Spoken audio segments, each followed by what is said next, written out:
Joël, chapitre 3. Car voici, en ces jours, en ce temps-là, quand je ramènerai les captifs de Juda et de Jérusalem, je rassemblerai toutes les nations, et je les ferai descendre dans la vallée de Josaphat. Là, j'entrerai en jugement avec elles, au sujet de mon peuple, d'Israël, mon héritage, qu'elles ont dispersé parmi les nations, et au sujet de mon pays qu'elles se sont partagées. Ils ont tiré mon peuple au sort. Ils ont donné le jeune garçon pour une prostituée, ils ont vendu la jeune fille pour du vin, et ils ont bu. Que me voulez-vous, Tyr et Sidon, et vous tous, district des Philistins? Voulez-vous tirer vengeance de moi? Si vous voulez vous venger, je ferai bien vite retomber votre vengeance sur vos têtes. Vous avez pris mon argent, mon or, et ce que j'avais de plus précieux et de plus beau, vous l'avez emporté dans vos temples. Vous avez vendu les enfants de Juda et de Jérusalem aux enfants de Javan, afin de les éloigner de leur territoire.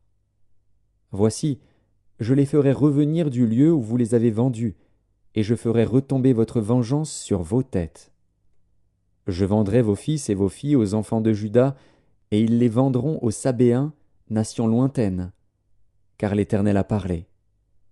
Publiez ces choses parmi les nations, préparez la guerre, réveillez les héros, qu'ils s'approchent, qu'ils montent, tous les hommes de guerre. De vos hoyaux forgez des épées, et de vos serpes des lances. Que le faible dise « Je suis fort ». Hâtez-vous et venez, vous toutes, nations d'alentour, et rassemblez-vous. Là, ô Éternel, fais descendre tes héros. Que les nations se réveillent et qu'elles montent vers la vallée de Josaphat, car là je siégerai pour juger toutes les nations d'alentour. Saisissez la faucille, car la moisson est mûre. Venez, foulez, car le pressoir est plein. Les cuves regorgent.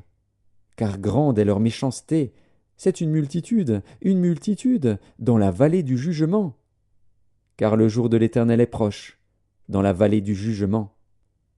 Le soleil et la lune s'obscurcissent, et les étoiles retirent leur éclat. De Sion l'Éternel rugit, de Jérusalem il fait entendre sa voix. Les cieux et la terre sont ébranlés. Mais l'Éternel est un refuge pour son peuple, un abri pour les enfants d'Israël.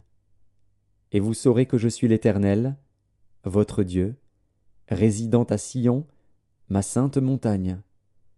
Jérusalem sera sainte, et les étrangers n'y passeront plus.